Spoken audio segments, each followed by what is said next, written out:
ओशो का प्रवचन। प्रश्न है, समाधि तो बिना की परमात्मा का मिलाप संभव है? नहीं, संभव नहीं है। समाधि ही तो द्वार है।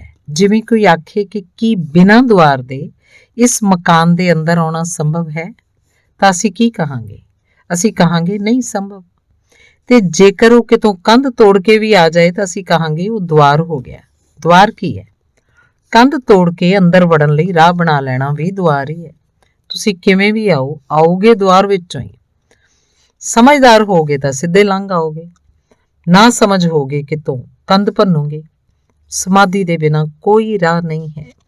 समाधि तां द्वार है परमात्मा दे प्रति, सच दे प्रति। बिना द्वार दे मैं नहीं समझदा किवें जाओगे। बिना द्वार दे कदे कोई किते नहीं गया। इनू चेते रखना। अजिहा ना सोचना कि बिना समाधि दे भी संभव हो जाएगा। मन साडा जिहा हुंदा है कि कोई होर भी सस्ता राह होवे। मेरा मतलब यह है कि अजिहा राह होवे जिस च तुरना ही ना पवे, पर सारे राहां ते तुरना पैंदा है। असीं चाहुंदे हां अजिहा द्वार होवे जिस च प्रवेश ही ना करना पवे, असीं पहुंच जाइए। अजिहा कोई द्वार नहीं हुंदा जिस च प्रवेश कीते बिना तुसीं पहुंच जाओ। साडे मन च ਸਾਡੇ ਮਨ ਦੀਆਂ ਬਹੁਤ ਕਮਜ਼ੋਰੀਆਂ ਹਨ। ਸਾਡੇ ਮਨ ਦੀਆਂ ਕਮਜ਼ੋਰੀਆਂ ਇਹ ਹਨ ਕਿ ਅਸੀਂ ਕੁਝ ਵੀ ਨਹੀਂ ਕਰਨਾ ਚਾਹੁੰਦੇ ਤੇ ਕੁਝ ਪਾਣਾ ਚਾਹੁੰਦੇ ਹਾਂ। ਖਾਸ ਕਰਕੇ ਪਰਮਾਤਮਾ ਦੇ ਸੰਬੰਧ 'ਚ ਤਾਂ ਸਾਡੀ ਧਾਰਨਾ ਇਹ ਹੈ ਕਿ ਜੇ ਉਹ ਬਿਨਾਂ ਕੀਤਿਆਂ ਮਿਲ ਜਾਏ ਤਾਂ ਵਿਚਾਰਨ ਯੋਗ ਹੈ। ਬਲਕਿ ਹੋ ਸਕਦਾ ਹੈ ਜੇਕਰ ਕੋਈ ਤੁਹਾਨੂੰ ਬਿਨਾਂ ਕੀਤਿਆਂ ਵੀ ਦੇਣ ਨੂੰ ਰਾਜੀ ਹੋ ਜਾਏ ਤਾਂ ਵੀ ਤੁਸੀਂ ਵਿਚਾਰ ਕਰੋ ਕਿ ਲੈਣਾ ਹੈ ਜਾਂ ਨਹੀਂ ਲੈਣਾ। ਇੱਕ ਵਾਰ ਅਜਿਹਾ ਹੋਇਆ, ਸ੍ਰੀਲੰਕਾ 'ਚ ਇੱਕ ਸਾਧੂ ਸੀ। ਉਹ ਹਰ ਰੋਜ਼ ਮੋਕਸ਼ ਦੀਆਂ, ਨਿਰਵਾਣ ਦੀਆਂ, ਸਮਾਧੀ ਦੀਆਂ ਗੱਲਾਂ ਕਰਦਾ। ਕੁਝ ਲੋਕ ਉਹਨੂੰ ਵਰ੍ਹਿਆਂ ਤੋਂ ਸੁਣਦੇ ਆ ਰਹੇ ਸਨ। ਇੱਕ ਦਿਨ ਇੱਕ ਆਦਮੀ ਨੇ ਖੜੇ ਹੋ ਕੇ ਪੁੱਛਿਆ, ਮੈਂ ਇਹ ਪੁੱਛਣਾ ਚਾਹੁੰਦਾ, ਤੁਹਾਨੂੰ ਇੰਨੇ ਲੋਕ ਇੰਨੇ ਦਿਨਾਂ ਤੋਂ ਸੁਣ ਰਹੇ ਹਨ, ਇਹਨਾਂ ਵਿੱਚੋਂ ਕਿਸ ਦਾ ਨਿਰਵਾਣ ਹੋਇਆ ਤੇ ਕਿਸ ਦੀ ਸਮਾਧੀ ਹੋਈ? ਉਹ ਸਾਧੂ ਨੇ ਕਿਹਾ, ਤੇਰਾ ਵਿਚਾਰ ਹੈ ਅੱਜ ਹੀ ਸਮਾਧੀ ਹੋ ਜਾਏ ਤਾਂ ਰਾਜ਼ੀ ਹੈ? ਜੇ ਤੂੰ ਰਾਜ਼ੀ ਹੈ ਤਾਂ ਐਵੇਂ ਹੀ ਸਹੀ, ਮੈਂ ਤੈਨੂੰ ਅੱਜ ਹੀ ਸਮਾਧੀ ਲਗਵਾ ਦਿਆਂਗਾ। ਉਹ ਆਦਮੀ ਬੋਲਿਆ, ਅੱਜ? ਉਹਨੇ ਕਿਹਾ, ਜ਼ਰਾ ਸੋਚ ਲਓ ਕਿ ਅੱਜ ਹੀ। ਉਹਨੇ ਕਿਹਾ, ਜ਼ਰਾ ਮੈਂ ਵੀ ਸੋਚ ਲਵਾਂ, ਫਿਰ ਆ ਕੇ ਤੁਹਾਨੂੰ ਦੱਸਾਂਗਾ। ਤੁਹਾਨੂੰ ਵੀ ਕੋਈ ਕਹੇ ਕਿ ਮੈਂ ਅੱਜ ਹੀ ਇਸੇ ਵਕਤ ਤੁਹਾਨੂੰ ਪਰਮਾਤਮਾ ਨਾਲ ਮਿਲਾ ਸਕਦਾ, ਤਾਂ ਮੈਂ ਨਹੀਂ ਸਮਝਦਾ ਕਿ ਤੁਹਾਡਾ ਦਿਲ ਇੱਕਦਮ ਹੀ ਕਹਿ ਦੇਗਾ ਹਾਂ।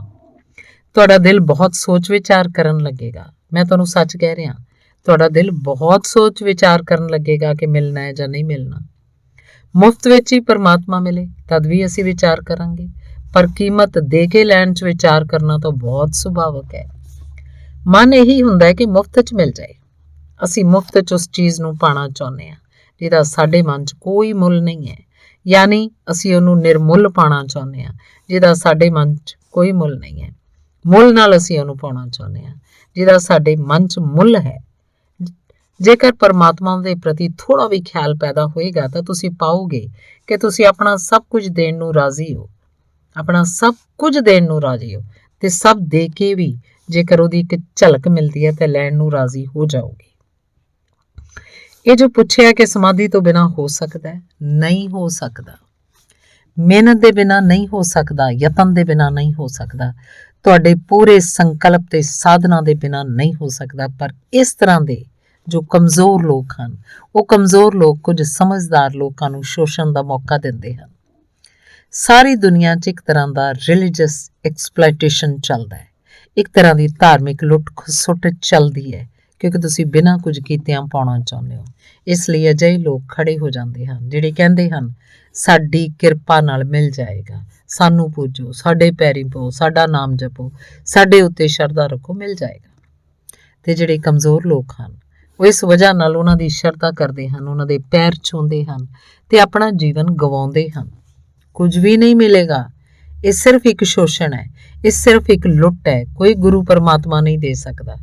ਪਰਮਾਤਮਾ ਤੱਕ ਜਾਣ ਦਾ ਰਾਹ ਦੇ ਸਕਦਾ ਹੈ, ਪਰ ਉਸ ਰਾਹ ਉੱਤੇ ਖੁਦ ਚੱਲਣਾ ਪੈਂਦਾ ਹੈ। ਕੋਈ ਗੁਰੂ ਤੁਹਾਡੇ ਲਈ ਨਹੀਂ ਚੱਲ ਸਕਦਾ। ਇਸ ਦੁਨੀਆ 'ਚ ਕੋਈ ਵੀ ਕਿਸੇ ਦੂਜੇ ਦੇ ਲਈ ਨਹੀਂ ਚੱਲ ਸਕਦਾ। ਆਪਣੇ ਪੈਰ ਹੀ ਤੁਰਦੇ ਹਨ, ਆਪਣੇ ਪੈਰਾਂ ਉੱਤੇ ਹੀ ਤੁਰਨਾ ਹੁੰਦਾ ਹੈ। ਤੇ ਜੇਕਰ ਕੋਈ ਕਹਿੰਦਾ ਹੋਵੇ, ਉਂਝ ਕਹਿਣ ਵਾਲੇ ਅਨੇਕਾਂ ਹਨ ਜਿਹੜੇ ਕਹਿੰਦੇ ਹਨ, ਅਸੀਂ ਇੱਕ ਹੀ ਗੱਲ ਤੁਹਾਤੋਂ ਮੰਗਦੇ ਹਾਂ ਕਿ ਸਾਡੇ ਉੱਤੇ ਸ਼ਰਧਾ ਰੱਖੋ, ਬਾਕੀ ਸਭ ਅਸੀਂ ਕਰ ਲਾਂਗੇ। ਉਹ ਤੁਹਾਡਾ ਸ਼ੋਸ਼ਣ ਕਰ ਰਹੇ ਹਨ ਤੇ ਤੁਸੀਂ ਕਿਉਂਕਿ ਕਮਜ਼ੋਰ ਹੋ, ਤੁਸੀਂ ਸ਼ੋਸ਼ਣ ਦਾ ਮੌਕਾ ਦਿੰਦੇ ਹੋ। ਦੁਨੀਆ 'ਚ ਜਿੰਨੇ ਧਾਰਮਿਕ ਪਖੰਡ ਚੱਲਦੇ ਹਨ ਉਹਦਾ ਕਾਰਨ ਪਖੰਡੀ ਘੱਟ ਹਨ, ਤੁਹਾਡੀਆਂ ਕਮਜ਼ੋਰੀਆਂ ਵਧੇਰੇ ਹਨ।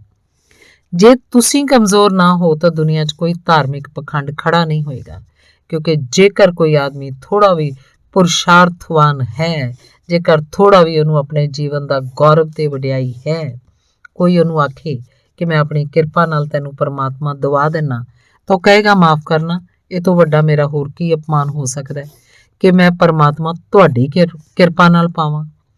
ਤੇ ਜੋ ਦੂਜੇ ਦੀ ਕਿਰਪਾ ਨਾਲ ਮਿਲੇਗਾ, ਕੀ ਉਹ ਦੂਜੇ ਦੀ ਨਾਰਾਜ਼ਗੀ ਨਾਲ ਖੋ ਨਹੀਂ ਲਿਆ ਜਾ ਸਕਦਾ? ਕੀ ਜੋ ਦੂਜੇ ਦੀ ਕਿਰਪਾ ਨਾਲ ਮਿਲੇਗਾ ਉਹ ਦੂਜੇ ਦੀ ਨਾਰਾਜ਼ਗੀ ਨਾਲ ਖੋਇਆ ਹੀ ਜਾ ਸਕੇਗਾ?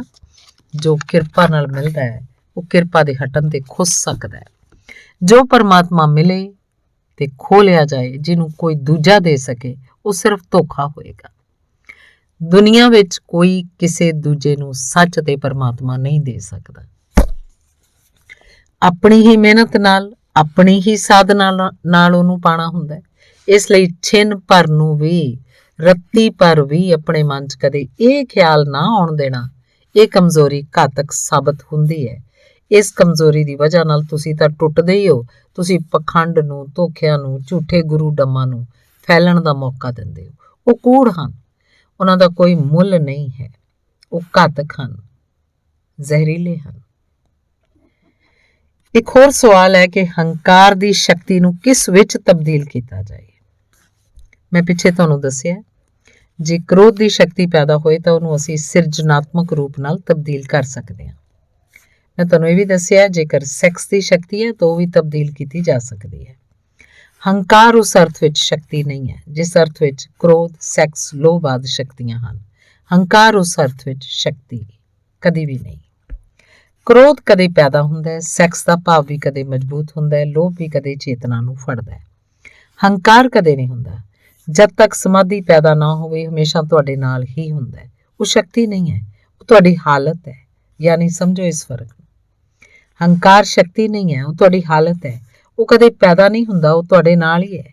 ਉਹ ਤੁਹਾਡੇ ਸਭ ਕੰਮਾਂ ਦੇ ਪਿੱਛੇ ਖੜਾ ਹੋਇਆ ਹੈ। ਉਹ ਤੁਹਾਡੀ ਹਾਲਤ ਹੈ।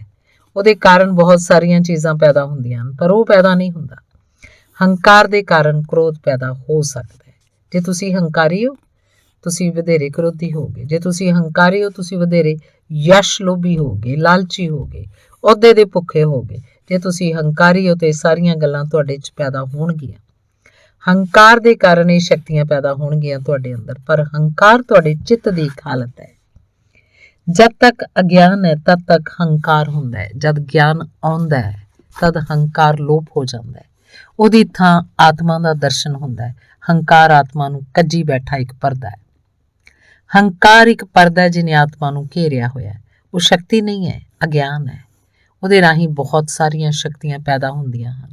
ਉਸ ਅਗਿਆਨ ਦੇ ਜ਼ਰੀਏ ਜੇਕਰ ਅਸੀਂ ਉਹਨਾਂ ਦੀ ਵਿਨਾਸ਼ਾਤਮਕ ਵਰਤੋਂ ਕਰੀਏ ਤਾਂ ਹੰਕਾਰ ਦੀ ਸਥਿਤੀ ਹੋਰ ਮਜ਼ਬੂਤ ਹੁੰਦੀ ਚਲੀ ਜਾਂਦੀ ਹੈ। ਜੇ ਅਸੀਂ ਉਹਨਾਂ ਪੈਦਾ ਹੋਈਆਂ ਸ਼ਕਤੀਆਂ ਦਾ ਸਿਰਜਣਾਤਮਕ ਕ੍ਰੀਏਟਿਵ ਇਸਤੇਮਾਲ ਕਰੀਏ ਤਾਂ ਹੰਕਾਰ ਦੀ ਸ਼ਕਤੀ ਕਮਜ਼ੋਰ ਹੁੰਦੀ ਚਲੀ ਜਾਂਦੀ ਹੈ। ਹੰਕਾਰ ਦੀ ਸਥਿਤੀ ਕਮਜ਼ੋਰ ਹੁੰਦੀ ਚਲੀ ਜਾਂਦੀ ਹੈ। ਜੇਕਰ ਸਾਰੀਆਂ ਪੈਦਾ ਕੀਤੀਆਂ ਹੋਈਆਂ ਸ਼ਕਤੀਆਂ ਦਾ ਸਿਰਜਣਾਤਮਕ ਉਪਯੋਗ ਹੋਵੇ ਤਾਂ ਇੱਕ ਦਿਨ ਹੰਕਾਰ ਲੋਪ ਹੋ ਜਾਂਦਾ ਹੈ। ਜਦ ਹੰਕਾਰ ਦਾ ਧੂਆਂ ਲੋਪ ਹੋ ਜਾਂਦਾ ਹੈ ਤਾਂ ਹੇਠਾਂ ਪਤਾ ਲੱਗਦਾ ਹੈ ਕਿ ਆਤਮਾ ਦੀ ਲੋਅ ਹੈ। ਹੰਕਾਰ ਦੇ ਧੂਏ ਨੇ ਘੇਰਿਆ ਹੋਇਆ ਆਤਮਾ ਦੀ ਲੋਅ ਨੂੰ। ਜਦ ਧੂਆਂ ਰਹਿਤ ਹੁੰਦਾ ਹੈ, ਚਿੱਤ ਸਾਰਾ ਧੂਆਂ ਹੰਕਾਰ ਦਾ ਦੂਰ ਹੁੰਦਾ ਹੈ। ਜਦ ਮੈਂ ਭਾਵ ਦੀਆਂ ਸਾਰੀਆਂ ਪਰਤਾਂ ਦੂਰ ਹੋ ਜਾਂਦੀਆਂ ਹਨ, ਜਦ ਇਹ ਚੇਤਾ ਵੀ ਨਹੀਂ ਆਉਂਦਾ ਕਿ ਮੈਂ ਵੀ ਹਾਂ, ਤਦ ਡੂੰਘਾਈ 'ਚ ਉਪਲਬਧੀ ਹੁੰਦੀ ਹੈ। ਰਾਮ ਕ੍ਰਿਸ਼ਨ ਆਖਿਆ ਕਰਦੇ ਸਨ ਕਿ ਇੱਕ ਵਾਰ ਅਜਿਹਾ ਹੋਇਆ, ਇੱਕ ਲੂਣ ਦਾ ਪੁਤਲਾ ਸਮੁੰਦਰ ਦੇ ਕੰਢੇ ਇੱਕ ਮੇਲੇ 'ਚ ਗਿਆ। ਇੱਕ ਮੇਲਾ ਲੱਗਿਆ। ਲੂਣ ਦਾ ਪੁਤਲਾ ਮੇਲੇ ਨੂੰ ਵੇਖਣ ਸਮੁੰਦਰ ਦੇ ਕੰਢੇ ਗਿਆ। ਸਮੁੰਦਰ ਦੇ ਕੰਢੇ ਉਹਨੇ ਦੇਖਿਆ ਬੜਾ ਅਥਾਹ ਸਾਗਰ ਹੈ। ਕੋਈ ਰਾਹ 'ਚ ਪੁੱਛਣ ਲੱਗਾ ਕਿੰਨਾ ਕੁ ਡੂੰਘਾ ਹੋਏਗਾ। ਉਸ ਪੁਤਲੇ ਨੇ ਕਿਹਾ ਕਿ ਮੈਂ ਹੁਣੇ ਪਤਾ ਕਰਕੇ ਆਉਂਦਾ। ਉਹ ਲੂਣ ਦਾ ਪੁਤਲਾ ਪਾਣੀ 'ਚ ਕੁੱਦ ਪਿਆ। ਬਹੁਤ ਦਿਨ, ਬਹੁਤ ਸਾਲ ਬੀਤ ਗਏ। ਉਹ ਪੁਤਲਾ ਹੁਣ ਤੱਕ ਵਾਪਸ ਨਹੀਂ ਮੁੜਿਆ। ਉਹਨੇ ਕਿਹਾ ਮੈਂ ਹੁਣੇ ਪਤਾ ਕਰਕੇ ਆਉਣਾ, ਪਰ ਉਹ ਲੂਣ ਦਾ ਪੁਤਲਾ ਸੀ। ਸਾਗਰ 'ਚ ਕੁੱਦਣ ਸਾਰੀ ਲੂਣ ਖੁਰ ਗਿਆ, ਲੋਪ ਹੋ ਗਿਆ। ਉਹ ਪੁਤਲਾ ਸਾਗਰ ਦੇ ਤਲ ਨੂੰ ਨਹੀਂ ਪਾ ਸਕਿਆ। ਉਹ ਜੋ ਮੈਂ ਖੋਜਣ ਨਿਕਲਿਆ ਸੀ, ਪਰਮਾਤਮਾ ਨੂੰ ਜਾਂ ਸਾਗਰ ਦੀ ਡੂੰਘਾਈ ਨੂੰ, ਉਹ ਖੋਜਣ 'ਚ ਹੀ ਲੋਪ ਹੋ ਜਾਂਦਾ ਹੈ। ਉਹ ਸਿਰਫ ਲੂਣ ਦਾ ਪੁਤਲਾ ਹੈ, ਉਹ ਕੋਈ ਸ਼ਕਤੀ ਨਹੀਂ ਹੈ। ਜੇ ਤੁਸੀਂ ਪਰਮਾਤਮਾ ਨੂੰ ਖੋਜਣ ਨਿਕਲੇ ਹੋ ਤਾਂ ਜਦ ਤੁਸੀਂ ਖੋਜਣ ਨਿਕਲਦੇ ਹੋ ਤਾਂ ਇਹੀ ਖਿਆਲ ਹੁੰਦਾ ਹੈ ਕਿ ਮੈਂ ਪਰਮਾਤਮਾ ਨੂੰ ਖੋਜਣ ਨਿਕਲ ਰਿਹਾ ਹਾਂ। ਪਰ ਜਦ ਜਿਵੇਂ ਜਿਵੇਂ ਤੁਸੀਂ ਪ੍ਰਵੇਸ਼ ਕਰਦੇ ਹੋ ਤਾਂ ਪਾਉਂਦੇ ਹੋ ਕਿ ਪਰਮਾਤਮਾ ਤਾਂ ਮਿਲ ਨਹੀਂ ਰਿਹਾ, ਮੈਂ ਹੀ ਲੋਪ ਹੁੰਦਾ ਚਲਿਆ ਜਾ ਰਿਹਾ। ਇੱਕ ਘੜੀ ਆਉਂਦੀ ਹੈ ਜਦ ਮੈਂ ਬਿਲਕੁਲ ਸ਼ੂਨਿਆ ਹੁੰਦਾ ਹੈ, ਤਦ ਤੁਸੀਂ ਪਾਉਂਦੇ ਹੋ ਕਿ ਪਰਮਾਤਮਾ ਮਿਲ ਗਿਆ। ਇਹਦਾ ਮਤਲਬ ਇਹ ਹੋਇਆ, ਮੈਂ ਨੂੰ ਕਦੇ ਪਰਮਾਤਮਾ ਦਾ ਮਿਲਾਪ ਨਹੀਂ ਹੋਏਗਾ। ਜਦ ਮੈਂ ਨਹੀਂ ਹੋਏਗਾ ਤਦ ਪਰਮਾਤਮਾ ਮਿਲੇਗਾ, ਜਦ ਤੱਕ ਮੈਂ ਹੋਏਗਾ ਤਦ ਤੱਕ ਪਰਮਾਤਮਾ ਨਹੀਂ ਮਿਲੇਗਾ। ਇਸ ਲਈ ਕਬੀਰ ਨੇ ਕਿਹਾ ਹੈ, ਪ੍ਰੇਮ ਗਲੀ ਅਤ ਸੰਕਰੀ ਤਾਮੇ ਦੋ ਨਾ ਸਮਾਏ।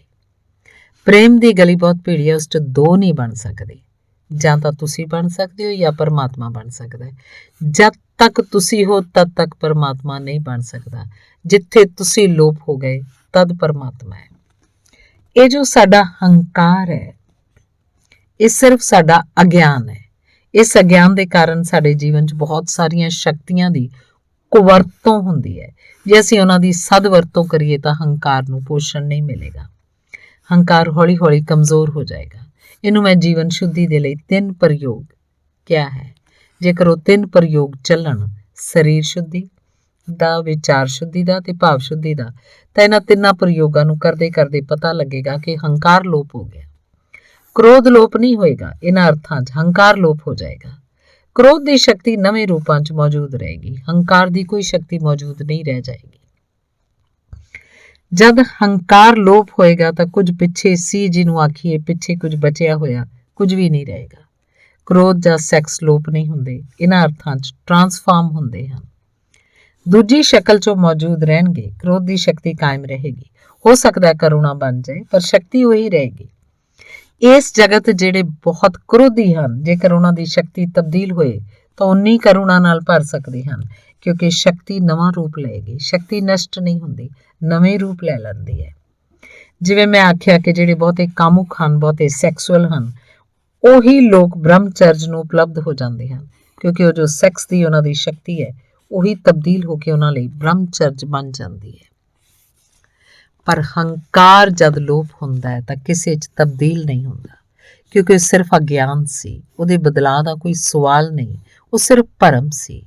ਜਿਵੇਂ ਹਨੇਰੇ 'ਚ ਕਿਸੇ ਨੇ ਰੱਸੀ ਨੂੰ ਸੱਪ ਸਮਝਿਆ ਹੋਵੇ ਤੇ ਜਦ ਕੋਲ ਜਾ ਕੇ ਦੇਖੋ ਕਿ ਰੱਸੀ ਹੈ, ਸੱਪ ਨਹੀਂ ਹੈ, ਤੇ ਅਸੀਂ ਪੁੱਛੀਏ ਕਿ ਸੱਪ ਦਾ ਕੀ ਬਣਿਆ, ਅਸੀਂ ਕਹਾਂਗੇ ਸੱਪ ਦਾ ਕੁਝ ਵੀ ਨਹੀਂ ਬਣਿਆ, ਕਿਉਂਕਿ ਸੱਪ ਸੀ ਹੀ ਨਹੀਂ। ਉਹਦੇ ਬਦਲਣ ਦਾ ਕੋਈ ਸਵਾਲ ਨਹੀਂ ਹੈ। ਉਵੇਂ ਹੀ ਹੰਕਾਰ ਆਤਮਾ ਨੂੰ ਭਰਮਾਊ ਰੂਪ ਨਾਲ ਸਮਝਣ ਦਾ ਨਤੀਜਾ ਹੈ। ਉਹ ਆਤਮਾ ਦਾ ਭੁਲੇਖਾ ਹੈ, ਆਤਮਾ ਦਾ ਇਲੂਜ਼ਰੀ ਭਰਮ ਪਾਊ ਦਰਸ਼ਨ ਹੈ। ਜਿਵੇਂ ਰੱਸੀ 'ਚ ਸੱਪ ਦਿਸ ਜਾਏ, ਉਵੇਂ ਆਤਮਾ 'ਚ ਹੰਕਾਰ ਦਿਸ ਰਿਹਾ। ਜਦ ਅਸੀਂ ਆਤਮਾ ਦੇ ਨੇੜੇ ਪਹੁੰਚਾਂਗੇ ਅਸੀਂ ਪਾਵਾਂਗੇ ਹੰਕਾਰ ਤਾਂ ਹੈ ਹੀ ਨਹੀਂ। ਉਹ ਕਿਸੇ ਚੀਜ਼ 'ਚ ਤਬਦੀਲ ਨਹੀਂ ਹੋਏਗਾ। ਤਬਦੀਲੀ ਦਾ ਕੋਈ ਸਵਾਲ ਹੀ ਨਹੀਂ ਹੈ। ਉਹ ਸੀ ਹੀ ਨਹੀਂ, ਉਹ ਸਿਰਫ ਭਰਮ ਸੀ ਤੇ ਦਿਖਾਈ ਪੈਂਦਾ ਸੀ। ਹੰਕਾਰ ਅਗਿਆਨ ਹੈ, ਸ਼ਕਤੀ ਨਹੀਂ ਹੈ। ਪਰ ਅਗਿਆਨ ਜੇਕਰ ਹੋਵੇ ਤਾਂ ਸ਼ਕਤੀਆਂ ਦੀ ਕੁਵਰਤੋਂ ਕਰਵਾ ਦਿੰਦਾ ਹੈ, ਕਿਉਂਕਿ ਅਗਿਆਨ ਵਿੱਚ ਕੀ ਹੋਏਗਾ, ਅਗਿਆਨ ਸ਼ਕਤੀਆਂ ਦੀ ਕੁਵਰਤੋਂ ਕਰਵਾ ਦੇਗਾ। ਸੋ ਚੇਤੇ ਰਹੇ, ਹੰਕਾਰ 'ਚ ਕੋਈ ਬਦਲਾਅ ਨਹੀਂ ਹੋਏਗਾ, ਨਾ ਕੋਈ ਤਬਦੀਲੀ ਹੋਏਗੀ। ਹੰਕਾਰ ਬਸ ਲੋਪ ਹੋ ਜਾਏਗਾ। ਉਹ ਇਸ ਅਰਥ ਵਿੱਚ ਸ਼ਕਤੀ ਨਹੀਂ ਹੈ। ਧੰਨਵਾਦ।